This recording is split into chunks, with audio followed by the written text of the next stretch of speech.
The world of sports betting is changing, and this video is going to help you uncover the next big thing with Advantage Sports Betting. I will tell you though, this is not a cheat code. If you are frustrated with your current results in sports betting, but smart enough to see through all the nonsense, get rich quick scheme BS out there, then this is the video you want to watch.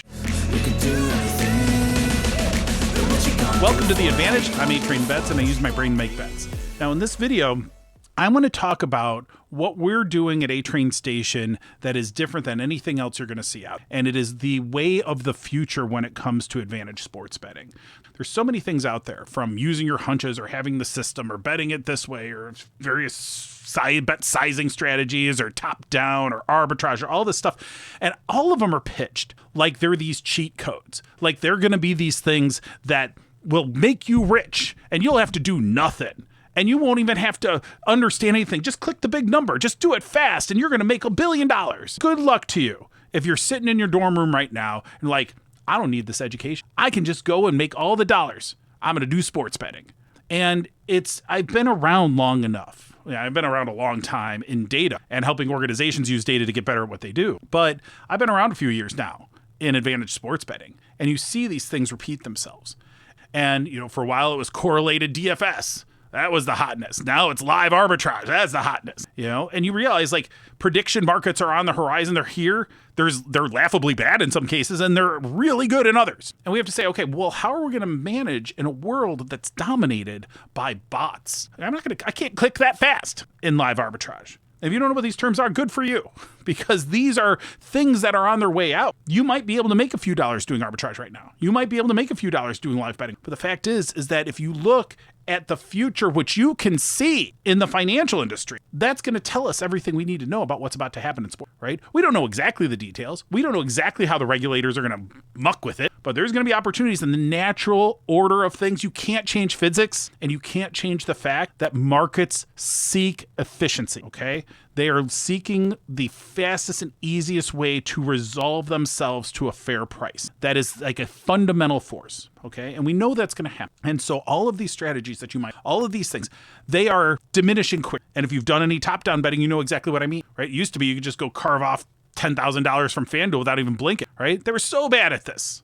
And now they're pretty good, especially on the player props. You think you're going to go carve out player props at FanDuel, betting the big number, good luck to you. The reality is you got to find a new game. Advantage sports betting, Advantage gambling, right, has existed as long as gambling has. There are opportunities, there are edges, but you have to approach it with a thoughtful and a creative understanding that is not obvious. And what we're doing at A-Train Station is going to give you the ability to tap into that kind of edge in a way that you cannot get anywhere else. And that is why we've built what we've built. And so what we're going to talk about today, and we're going to talk about the future of Advantage gambling. But the future of Advantage gambling isn't what you think it would be, because the reality is that as markets get efficient, they will get to a place where using one-dimensional obvious strategies like arbitrage, like this number is bigger positive EV, oh, this book's so stupid, that's not the game anymore. You can go watch other videos to learn more about all that. We're here for the game that's coming. We're here to build the tool that we need to attack the game of prediction markets, of efficient markets,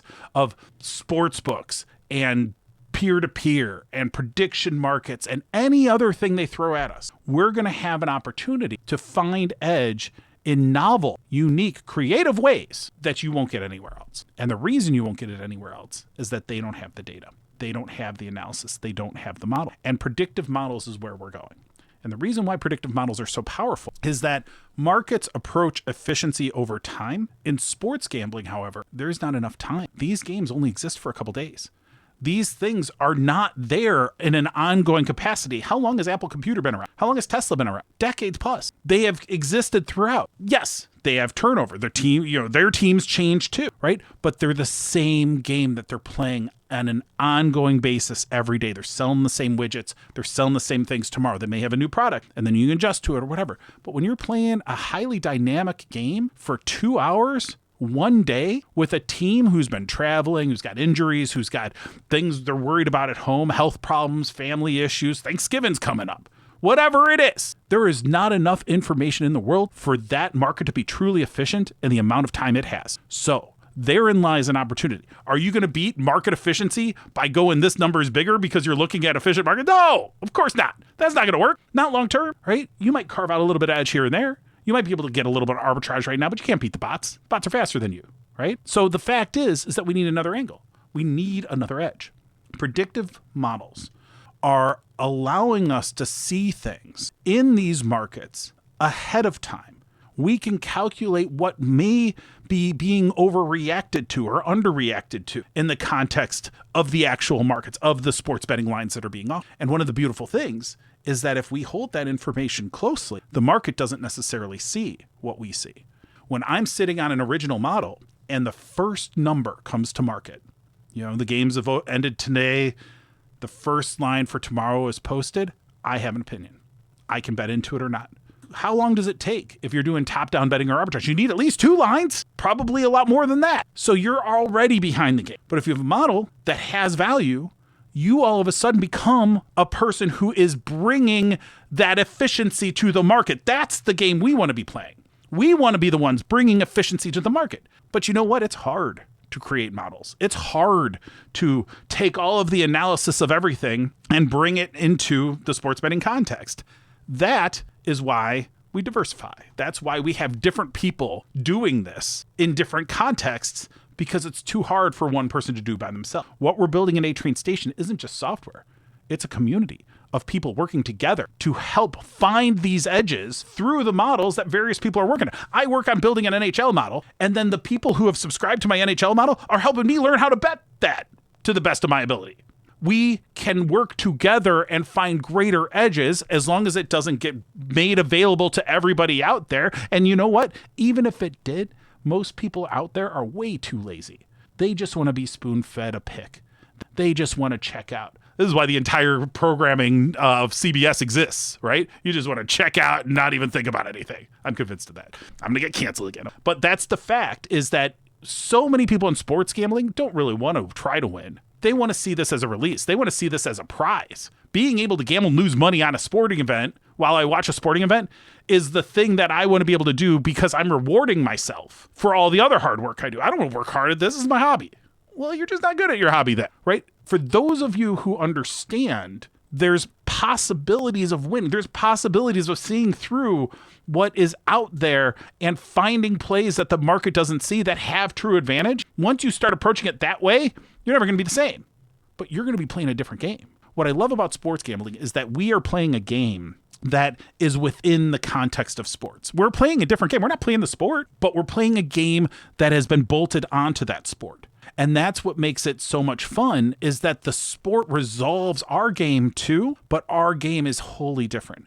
And the tools that you need, the techniques that you need to use are totally different. So I want to spend a little bit of time in this rant heavy video. What I would spend a little bit of time is talking about what we are actually doing to address that. At A-Train Station, we have core searches, and these are largely top down.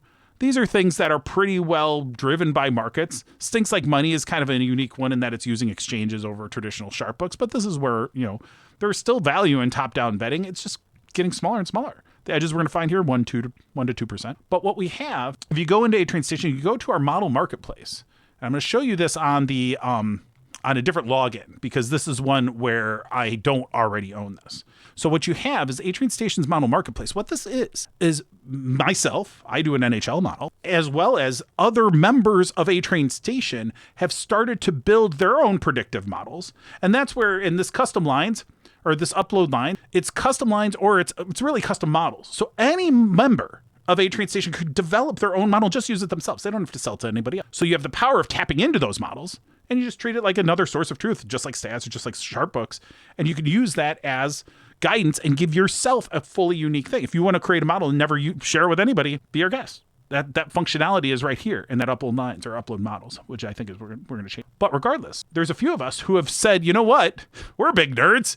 We want to help others leverage this, because I started creating these models. I did this for baseball too. And I found myself, I'm like so focused on building the model, I could never bet it enough to justify the hundreds and hundreds of hours of work I had done to build the model in the first place. So I said, well, why not make it available to members?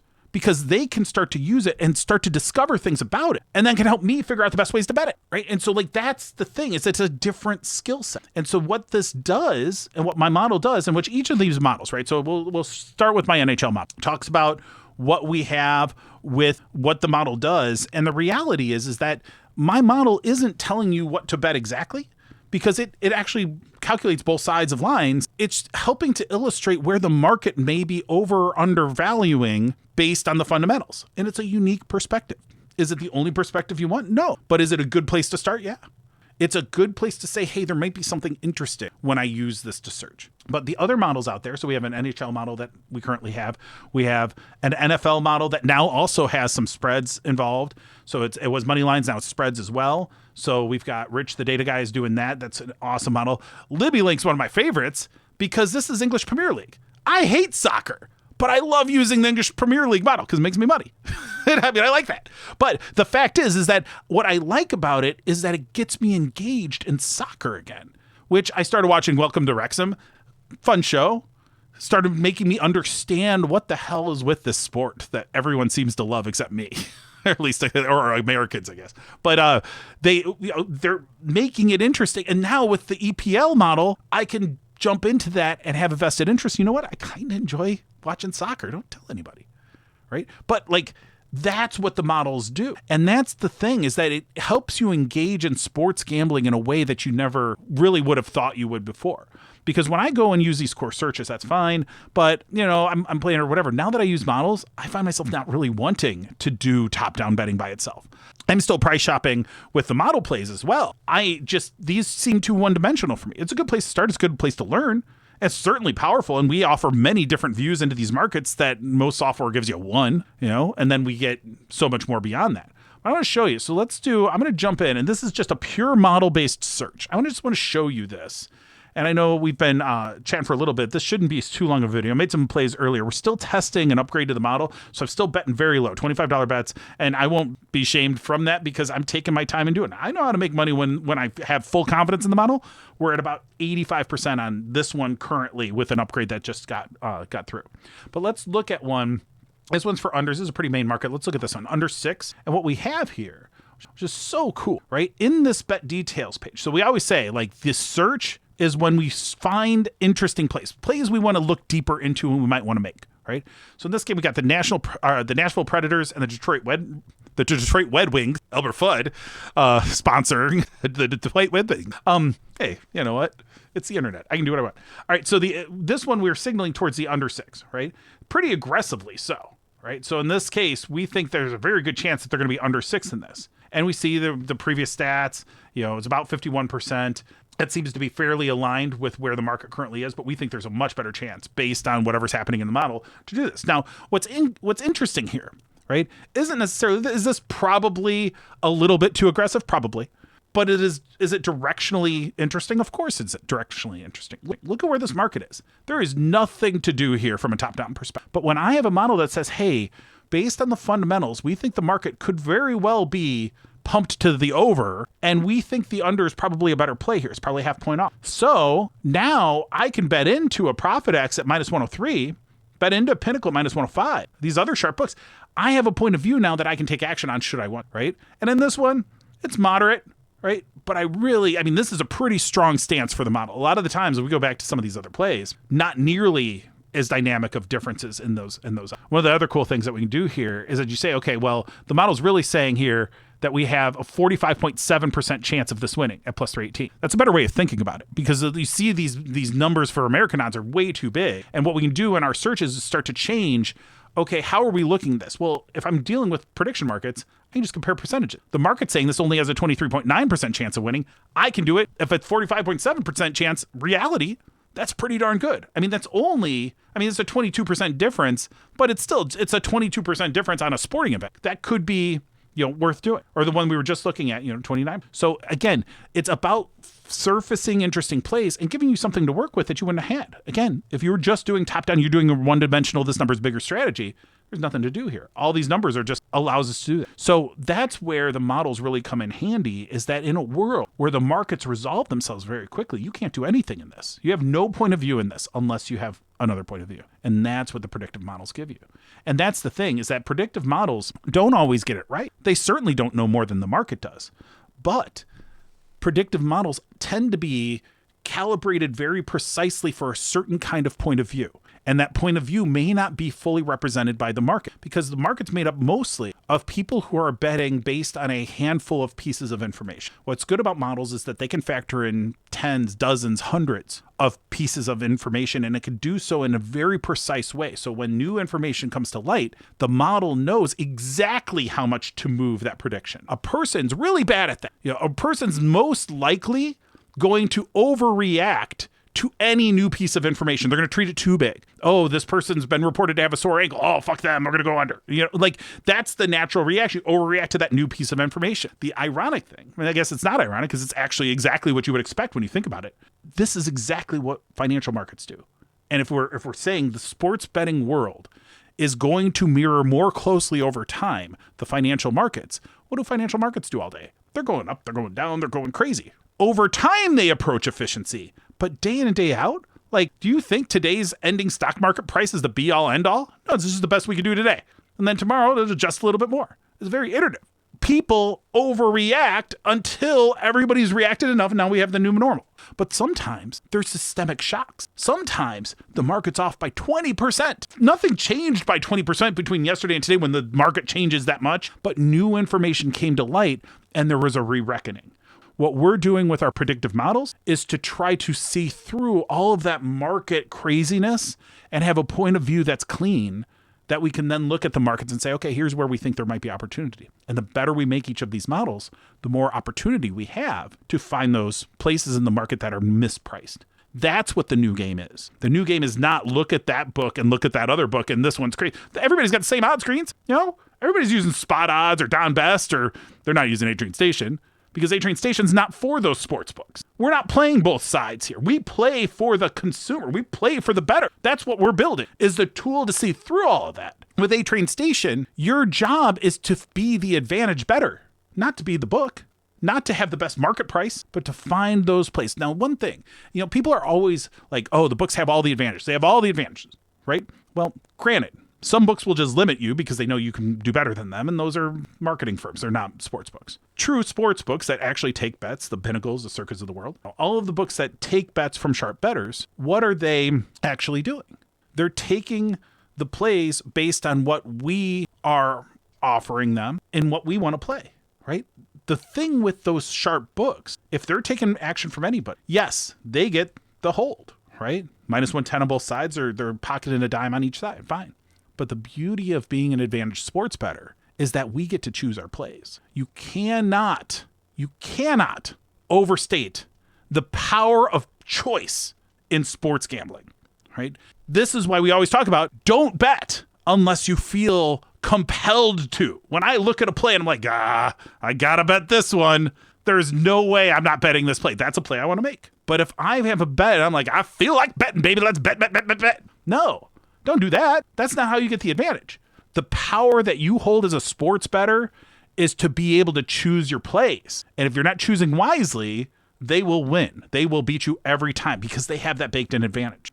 I swear, everything you need to know about sport, not everything, but a lot of what you need to know about sports betting, you can learn from the movie Rounders, which is way older than I'd like it to be right now. But Rounders, I was just getting out of college, and that movie really covers so many truths that apply directly to sports betting as well. If you haven't watched that movie, go watch that, because it will say things like, if you don't know who the sucker at the table is, it's you, right? If you can't see through the lies that are being fed to you from the sports books through their same game parlay promotions and this and that or whatever, then you're the sucker, right? So you've got to spend time learning. And if you're just buying into some, click this and get rich nonsense, come on. To me, I'd rather be in a good fight with people who are trying to learn, trying to help each other, and trying to take the game to the books. I'd rather do that all day. This is the thing that I want to do. And the way I want to play the game. That's the game I want to play. You want to carve off live arbitrage for a few dollars, for 12 hours a day, you go right at it. That is a fine way of doing it. There is risk in it. Don't let them lie to you and say there's no risk. Risk-free arbitrage, but bullshit, right? But there is risk. but there's not so much risk that you can't still carve out a little bit, right? Go do it if that's what you want to do. I find that hollow. I find that boring. And if I need to go, scrap for cash, there's better ways to do it. I'm not pretty enough to work the corner, but I'll find another way.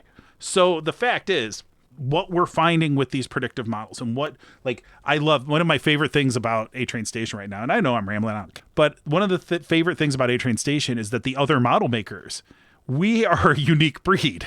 We are so obsessed with making our models do what our models need to do that we just become, one track on it. Staying up all night, tuning. My model's tuning right now. I'm recording a video. I should probably turn off all the other stuff on my computer. No, this puppy's just running because I want that model to be as good as it possibly can be. And if we all do that for the people that are making models and the people that are using them and trying to figure out how to bet and trying to help each other win, man, this is so much fun. So anyway, what the point is of all of this is that you have to think for yourself. You need to find places to find edge that aren't obvious, that are maybe unique. You can't get my NHL model anywhere but A-Train Station. Same thing with the Libby Link model. Same thing with Rich's model. And there's more models coming. I can't wait for the day when I have 3 NHL models. I've made one, others have made them, and we all have them. And then we can all find these edges and say, okay, well, all 3 models are aligning on this thing. There might be something here, right? So that's the kind of thing that we want to do. So if you want to elevate your sports betting in a real way, you want to commit to a real hobby, you want to commit to growing real skills, you start doing this. Think about all the data and analytics skills you'll have. Think about all the things that you'll be able to take to the office or take to other hobbies or take to your home. This is real. This is skills. This is not just sports gambling. This is not an addiction. This is something that we should be proud of. Society makes you be ashamed of sports gambling, yet investing's fine. Bitcoin's cool, but sports, no, right? So we've chosen this path. That's how it is. But I hope that, hopefully some of you at least understand this. And yes, you can go do your own predictive models. You don't need A-Train Station. You don't need any of that stuff. We'd love to have you. But I just want to show you that there's more to this. There's more going on. And understanding, spend some time learning about finance. Spend some time learning about how markets work, economics. The economic forces in sports gambling are everywhere. If you start to understand them, then you start to see through the veil of bullshit that comes your way from these sports books. I know half of this video is just me ranting, but I hope that at least it gives you some confidence that there's somebody on your side. Somebody who's actually trying to help you without just painting a rosier than true picture of how easy it is to beat all the sports books. It's not easy, but it's rewarding as hell, and it can be done. And when you use everything you can, and that includes what's in between your ears, when you use your brain, when you use these models, when you use a tool like A-Train Station, when you become part of a community that's helping each other, now you have a real fight. Now you have a real chance. So with that sermon, I don't know what's going on with me today. It's been a while since I recorded one of these videos. And I felt like I had something to say, but I don't know, I just wanted to emphasize a point that I think is so important. And this one's a little bit different. I'm sure, I'd love a like if you can muster it. I just hope that this helps somebody. And if it helps you, drop a comment. Let me know. Because I want to do that. But if it doesn't help anyone, I'll go back to working on my model. Because that's what I'd rather be doing anyway. I just want to do this because maybe over this, we're releasing this right before Thanksgiving. And it'll be out for a long time. But we're doing that, and hopefully some people will stumble upon it and start to think differently. And if that happens and I help you in that journey, that's all I want. Love to have you at A-Train Station, but I really want to just help do my part to help others along, because I've learned so much through this exercise over the last few years, and I've certainly learned from others. I want to share that with you. So if you can, just let me know. If this helped, if you think I'm full of shit, let me know that too. We'll talk some trash. Be good times. All right. So with that, I'll get out of your hair. Thank you for watching all this long. And for now, this train's leaving the station. Until next time, keep learning and get your edge with A-Train Station.